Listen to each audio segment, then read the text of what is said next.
So those are all of the ways that you can use to with one O. Now let's take a look at to with two O's. To with two O's is thankfully a much easier word than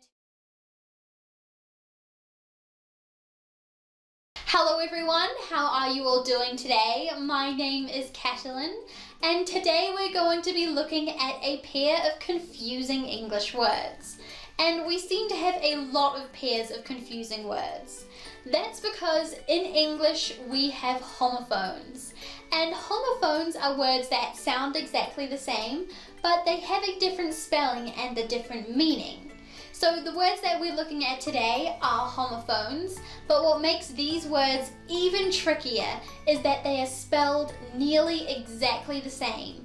Only one of the words just has an extra O. These two tricky little words are two and two. Let's first look at the word to with just one O. This word is commonly used as a preposition, and a preposition is a very useful word in English. A preposition can tell us about the relationship between a noun or a pronoun and another word in a sentence.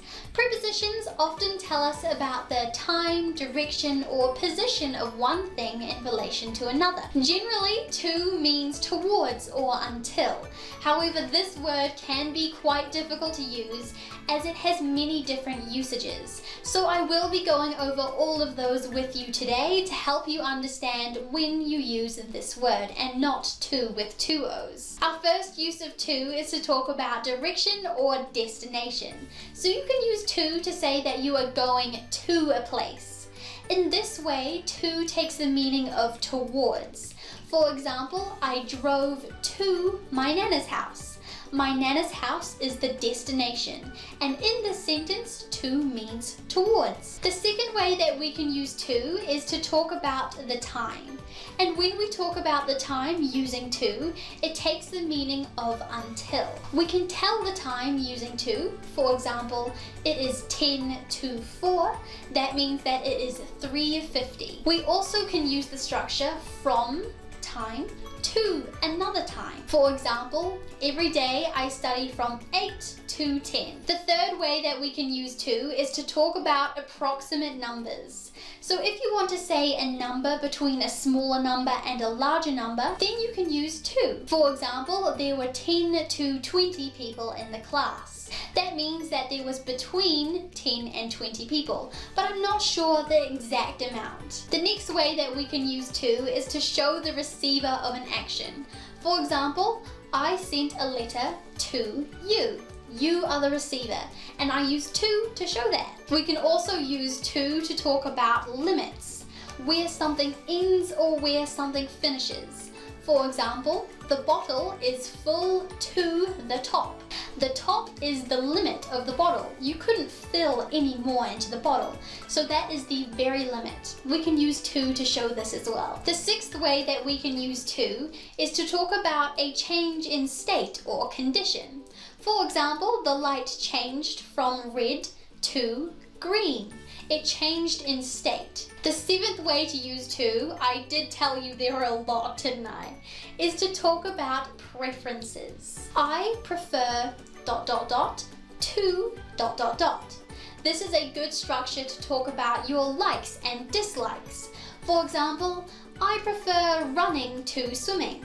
That means that I like running more than I like swimming. Okay, so those are all the ways that you can use to as a preposition, but you can also use to when it's not a preposition.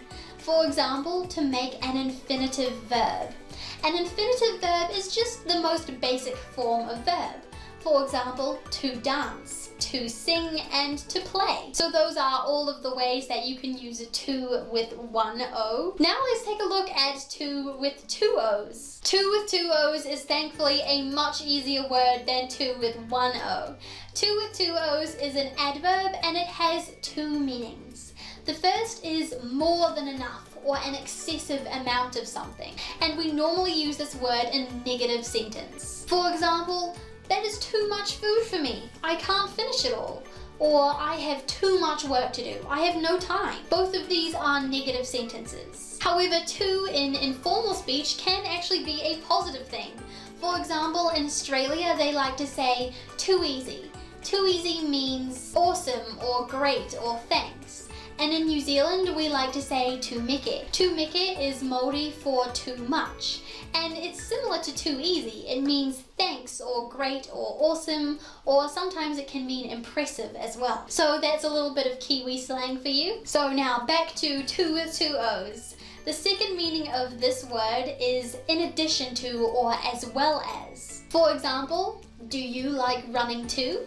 That means, in addition to me, do you also like running? So that is actually it. It's pretty simple. The difference between two with one O is that two is a preposition with many different usages, and two with two O's is an adverb, and it only has two meanings. More than enough or in addition to. So that is actually all for this video. If you enjoyed, please like and subscribe.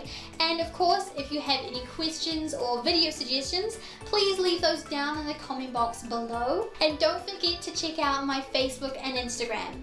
I will see you guys in the next video. Bye bye!